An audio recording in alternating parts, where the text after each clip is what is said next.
Hi friends, welcome to our channel. Let's know it. இன்னைக்கு பாத்தீங்கன்னா காடை 65 ரெசிபி வந்து பார்க்க போறோம். நான் பாத்தீங்கன்னா ஒரு 5 காடை வந்து வாங்கி வச்சிருக்கேன். அதுக்கு தேவையான மசாலா ஐட்டம்ஸ் என்னலாம்ங்கறத பாத்துறலாம்.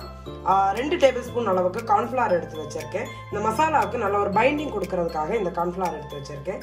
1/2 டீஸ்பூன் மஞ்சள் தூள், 1/2 டீஸ்பூன் பெப்பர், 2 டேபிள்ஸ்பூன் அளவுக்கு காஷ்மீரி மிளகாத்தூள் எடுத்து வச்சிருக்கேன். நான் இதுக்கு செப்பரேட்டா கலர் எதுவும் சேர்க்க போறது இல்ல. இந்த காஷ்மீரி மிளகாத்தூள்ல இருந்து தான் நமக்கு கலர் வந்து கிடைக்க போகுது. 1 டேபிள்ஸ்பூன் அளவுக்கு தனியாத்தூள், அதாவது மல்லித்தூள், அப்புறமா ஒரு டீஸ்பூன் கரம் மசாலா, உப்பு தேவைக்கு தக்கன சேர்த்துக்க போறோம். அப்புறமா இஞ்சி பூண்டு பேஸ்ட் எடுத்து வச்சிருக்கேன். இதுல இருந்து ஒரு டேபிள்ஸ்பூன் அளவுக்கு இஞ்சி பூண்டு பேஸ்ட் சேர்த்துக்க போறோம். அப்புறமா லெமன் ஜூஸ் எடுத்து வச்சிருக்கேன்.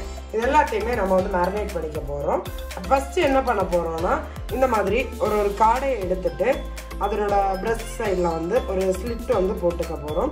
ஸோ தட் அது வந்து மசாலா வந்து உள்ள இறங்குறதுக்கு டீப் பெனிட்ரேஷனுக்கு ஹெல்ப் பண்ணும். இந்த மாதிரி எல்லா காடையிலையும் ஒரு ஸ்லிப் போட்டுக்க போறேன். அதே மாதிரி அதோட தைஸ்லையும் ஒரு சின்ன ஸ்லிப் வந்து போட்டுக்க போறேன். ஸோ தட் அந்த மசாலா வந்து உள்ளே போய் மேரினேட் ஆகுறதுக்கு ஹெல்ப்ஃபுல்லாக இருக்கும். நான் இந்த மாதிரி கட் பண்ணாமல் லைக் நம்ம கிரில் சிக்கனுக்கெல்லாம் வாங்குவோம் இல்லையா, அந்த மாதிரியே வாங்கி வச்சுருக்கேன். உங்களுக்கு எந்த மாதிரி கன்வீனியன்ட்டோ அந்த மாதிரி ரெடி பண்ணிக்கலாம் நீங்கள். இப்போ பார்த்தீங்கன்னா ஒரு மிக்சிங் பவுல் எடுத்து வச்சுருக்கேன். இதில் நம்ம எடுத்து வச்சுருக்கோம் இல்லையா மசாலா ஐட்டம்ஸ் எல்லாத்தையுமே சேர்த்துடலாம்.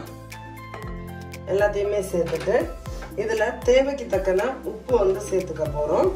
இந்த டிஷ்ஷுக்கு எவ்வளோ உப்பு தேவைப்படுதோ அந்த அளவுக்கு உப்பு வந்து சேர்த்துக்கலாம். அப்புறமா லெமன் ஜூஸ் வந்து சேர்த்துக்க போகிறோம். ஒரு முழு லெமனுடைய லெமன் ஜூஸ் வந்து எடுத்து வச்சிருக்கேன். அப்புறமா பார்த்தீங்கன்னா இஞ்சி பூண்டு பேஸ்ட் வந்து எடுத்து வச்சிருக்கேன்.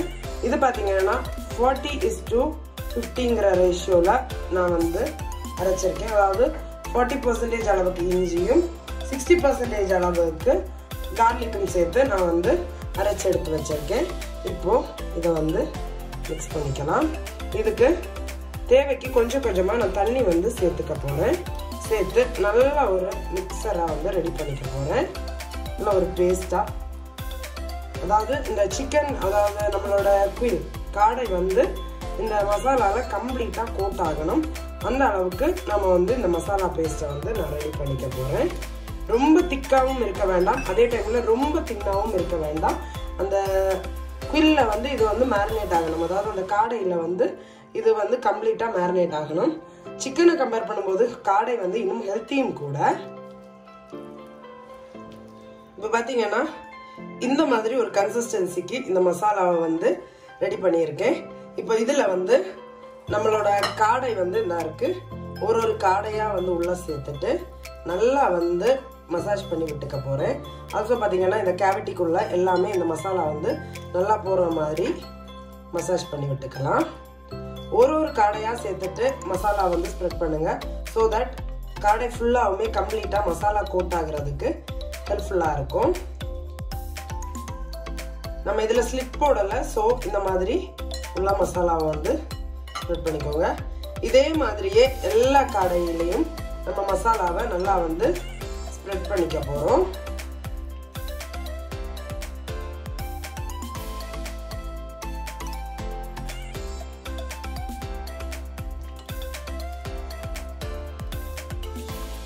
இப்போ பார்த்தீங்கன்னா காடை எல்லாமே ஃபுல்லாகவுமே மசாலாவில் புரட்டியாச்சு.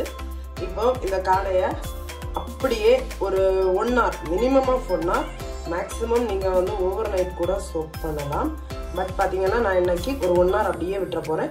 நீங்கள் அப்படி ஓவர் நைட் சோக் பண்ணீங்கன்னா ரெஃப்ரிஜரேட் பண்ணிக்கலாம். நான் பார்த்தீங்கன்னா ஒரு 1 hour தான் வந்து பண்ண போகிறேங்கிறதுனால அப்படியே ரூம் டெம்பரேச்சர்லேயே வச்சிட போகிறேன். ஸோ தட் இந்த காடை வந்து நல்லா மசாலாவில் ஊறி இருக்கும். அப்படியே விட்டுறலாம். இப்போ பார்த்தீங்கன்னா ஆயில் சூடு பண்ண வச்சுருக்கேன். இதில் நம்மளோட காடையை வந்து சேர்த்து ஃப்ரை பண்ணி எடுத்துக்க போகிறேன். இப்போ பார்த்தீங்கன்னா நம்மளோட காடையை ஃப்ரை பண்ணுறதுக்காக ஆயில் ரெடியாக வச்சுட்டேன். ஆயில் நல்லா சூடாக இருக்குது. இந்த ஆயிலில் இந்த மாதிரி காடையை வந்து சேர்த்துக்கலாம். ஒரு வாட்டி 2 காடையை வந்து சேர்த்துக்கிறேன். ஒரு மீடியம் டு லோ ஃப்ளேமில் வச்சு நல்லா கிறிஸ்பி ஆகிறது வரைக்கும் ஃப்ரை பண்ணி எடுத்துக்க போகிறோம்.